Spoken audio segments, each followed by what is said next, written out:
பூங்காற்று கோடான கோடி நேயர்களுக்கு, உலகெங்கும் இருக்கும் நேயர்களுக்கு வணக்கம். முதுமையில எப்படி மகிழ்ச்சியா இருக்கிறதுக்கு கடைபிடிக்க வேண்டிய பழக்க வழக்கங்களை பத்தி பேசலாம். என்ன பண்ணலாம்? காலையில எந்திரிக்கிறோம். எந்திரிச்ச உடனே 6 மணிக்கு எந்திரிக்கணும்னா 6:30க்கு எந்திரிக்க படப்படன்னு எந்திரிக்கிறீங்க. நமக்கு இனிமே என்ன ஒண்ணும் இல்லை, மெல்ல ரிலாக்ஸ்டா ஒவ்வொரு வேலையும் ரிலாக்ஸ்டா செய்யுங்க. காலையில் எழுந்த உடனே நம்ம தாய்க்கு ஒரு வணக்கம் சொல்லிடுங்க. தயவு செஞ்சு நேயர்களே, அவ இந்த உலகத்துக்கு நமக்கு கை கால் மூக்கு உறுப்புகளை ஒழுங்கா கொடுத்துருக்கல்ல, அவளுக்கு ஒரு நன்றி தினமும் சொல்லிவிடுகள் தயவு செஞ்சு. பின்னர் உங்க ரொட்டீன் வேலைகளை நீங்க செய்யலாம். சாப்பிட்றது சத்துள்ள ஆகாரமா சந்தோஷமா சாப்பிடுங்க.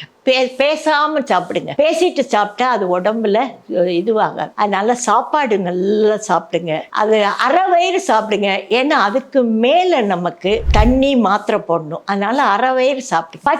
பசிக்க சாப்பிடுங்க. கொஞ்சமா பசி எடுத்து சாப்பிடுங்க. தாகம் எடுத்து தண்ணி குடிங்க. தாகம் எடுத்து தண்ணி குடிங்கன்னா சில பேருக்கு டாக்டர்ஸ் இவ்வளவுதான் அளவு கொடுத்துருப்பாங்க. அவங்கள பத்தி நான் சொல்லல. நார்மலா இருக்கிறவங்க தாகம் எடுத்து தண்ணி குடிங்க. அடுத்தாப்புல என்ன செய்யணும்னா, இவங்க சந்தோஷமா வாக்கிங் போகும்போது எதிரில் வர்றவங்களை பார்த்து புன்முறுவல் சிரிக்கணும், ஸ்மைல் பண்ணணும். அதுக்கோசரம் கட சிரிக்க ஸ்மைல் பண்ணுங்க. தயவு செஞ்சு ஸ்மைல் பண்ணுங்க. அதுல மன ஆறுதல் அவ்வளோ கிடைக்கும். நமக்கு இவ்வளோ உறவுகள் இருக்கு, இவ்வளோ சொந்தங்கள் இருக்குன்னு நம்ம நினைச்சுப்போம். கடவுளே, தயவு செஞ்சு முதியோர்களே இதை கடைப்பிடிங்க. அடுத்து 5 இது நம்ம ஃபாலோ பண்ணித்தான் ஆகணும். தாகம் எடுத்து தண்ணி குடிக்கணும், பசிச்சு சாப்பிடணும், டாக்டர் கொடுக்க மருந்தை நம்ம தலையிடக்கூடாது. அவங்க என்ன சொல்றாங்களோ அதை செய்யணும். அடுத்து வாக்கிங் நல்லா போகணும். டாய்லெட் ஒர்க்கை அவங்க நீட்டா பார்த்துக்கோங்க. அது வந்துடுற டெய்லி அது வர நடங்க. நல்லா மெல்ல நடங்க. ஃபாஸ்டா நடக்கணும்னே தேவையில்லை. ஏன்னா அந்த ஹார்ட் பீட் 200க்கு போயிடும். சில பேர் நடக்கிறத பார்த்தா பயமா இருக்கும். அந்த 200 நார்மலுக்கு வரலாம், வராமலும் இருக்கலாம். அப்படி 200க்கு மேல பீட்ஸ் போச்சுன்னா டாக்டர்கிட்ட ஓடணும். மறுபடியும் மாத்திரை. தயவு செஞ்சு ஸ்லோவா நடங்க.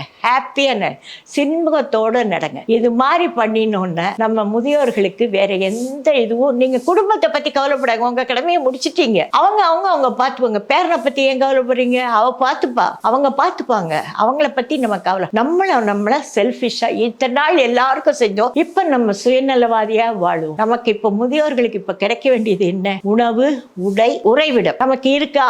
செலவுக்கு மருந்து வாங்க காசு இருக்கா? சாப்பாடு நல்லா இருக்கா? சந்தோஷமா இருக்கா? இது போருங்க நமக்கு. இதை வச்சுட்டு மன மகிழ்ச்சியோட இருக்கணும்னு எல்லாரையும் கேட்டுக்கிறேன். நன்றி, வணக்கம்.